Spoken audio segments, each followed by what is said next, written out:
क्या कैंसर अब जानलेवा नहीं रहा? वैज्ञानिकों ने खोजा बिना साइड इफेक्ट वाला इलाज।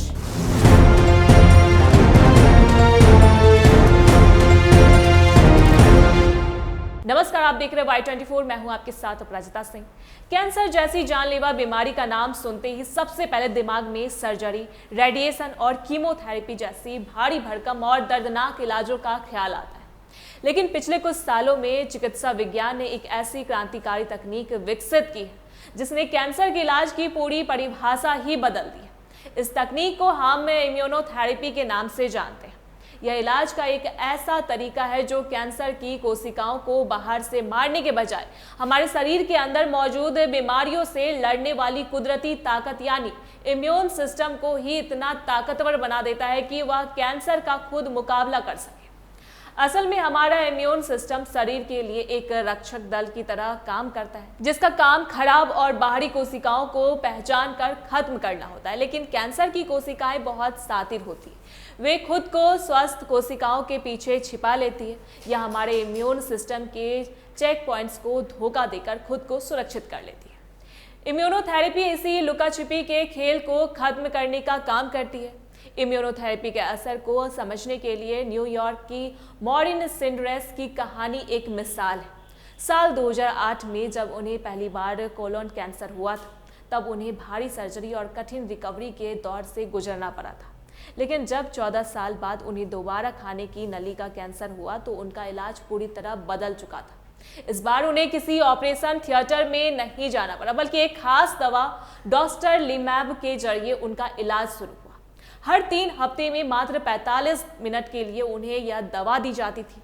नतीजे इतने चौंकाने वाले थे कि महज 4 महीने के भीतर उनका ट्यूमर पूरी तरह गायब हो गया। बिना किसी चीरफाड़ और बिना किसी कीमोथेरेपी के कैंसर का इस तरह खत्म होना किसी चमत्कार जैसा लगता है, लेकिन विज्ञान ने इसे हकीकत बना दिया है। इम्यूनोथेरेपी के मुख्य रूप से 2 बड़े हथियार हैं। पहला है CR T सेल थेरेपी, जिसमें मरीज के खून से टी सेल्स यानी रक्षक कोशिकाओं को निकाला जाता है। इन कोशिकाओं को लैब में ले जाकर इंजीनियर किया जाता है और उन्हें कैंसर की पहचान करने की ट्रेनिंग दी जाती है। जब ये सुपर सोल्जर कोशिकाएं वापस शरीर में डाली जाती है तो ये सीधे कैंसर पर हमला बोल देती है। दूसरा तरीका है इम्यूनो चेक पॉइंट इनहिबिटर्स, जो उन रुकावटों को हटा देते हैं जिनका फायदा उठाकर कैंसर कोशिकाएं शरीर में छिपती है। इन दवाओं की खोज इतनी महत्वपूर्ण थी कि इसके लिए वैज्ञानिकों को नोबेल पुरस्कार से भी सम्मानित किया गया। आज ये दवाएं फेफड़ों के कैंसर, मेलानोमा और किडनी कैंसर जैसे कई खतरनाक रूपों में बेहतरीन परिणाम दे रही है। हालांकि यह समझना भी जरूरी है कि इम्यूनोथेरेपी अभी अपनी शुरुआती सफलता के दौर में और इसकी कुछ सीमाएं भी हैं।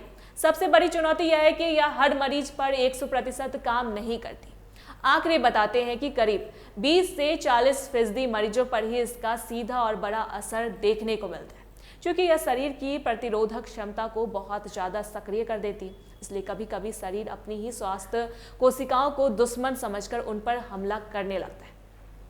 इसके कारण मरीजों को थकान, त्वचा पर चकत्ते, दस्त या गंभीर मामलों में लीवर और किडनी में सूजन जैसे साइड इफेक्ट्स झेलने पड़ सकते हैं। इसके अलावा यह इलाज फिलहाल काफ़ी महंगा है और इसके लिए बहुत बड़े संस्थानों की ज़रूरत पड़ती है, जिसकी वजह से यह अभी हर आम आदमी की पहुंच में नहीं। भविष्य की ओर देखें तो शोधकर्ता अब पर्सनलाइज्ड कैंसर वैक्सीन पर काम कर रही है। यह कोई ऐसी वैक्सीन नहीं होगी जो बीमारी होने से पहले दी जाए, बल्कि यह मरीज के खास ट्यूमर की पहचान करके उसे जड़ से खत्म करने के लिए बनाई जाएगी। वैज्ञानिक यह भी देख रहे हैं कि क्या बेहतर खान पान या अन्य साधारण दवाओं के साथ मिलकर इम्यूनोथेरेपी के असर को बढ़ाया जा सकता है। आज चिकित्सा जगत एक ऐसे मोड़ पर खड़ा है जहां डॉक्टर केवल बीमारी का नहीं, बल्कि मरीज के पूरे शरीर का इलाज करने की दिशा में बढ़ गए। विशेषज्ञों का मानना है कि आने वाले कुछ ही सालों में कैंसर के पुराने और कष्टदायक तरीके जैसे अंग निकालना या भारी कीमोथेरेपी देना पूरी तरह बंद हो जाएगा और यह किसी पुरानी मध्य यूरोपीय प्रथा जैसा लगने लगेगा। इम्यूनोथेरेपी न केवल मरीजों की उम्र बढ़ा रही है और बल्कि उन्हें एक स्वस्थ और गुणवत्तापूर्ण जीवन जीने का मौका भी दे रही है, जो कैंसर की जंग में अब तक की सबसे बड़ी जीत है। इस पर आपकी क्या राय, कमेंट करके जरूर बताएं। देखते रहे Y24। धन्यवाद।